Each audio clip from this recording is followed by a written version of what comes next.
અરે ભગવાન, એ પૂતગલની દશા છે પ્રભુ. ભાઈ, તને ભેદ જ્ઞાન નથી. એ પૂતગલની દશાથી પ્રભુ તારી ચીજ અંદર જુદી છે.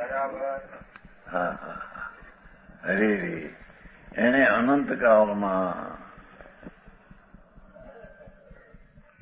કદી ભગવાન આત્મા આનંદ અતિન્દ્રિય અતિન્દ્રિય જ્ઞાનની મૂર્તિ છે અને તેનો સ્વાદ અતિન્દ્રિય જ્ઞાન ને અતિન્દ્રિય આનંદ શાંતિ એનો સ્વાદ છે.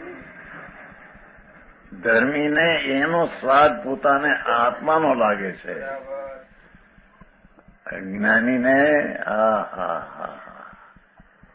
એ રાગદ્વેષ ને સુખ દુઃખાદિની કલ્પના જે પૂતગલની સ્વાદ દશા છે એ અજ્ઞાનીને મારી છે ભાષે છે.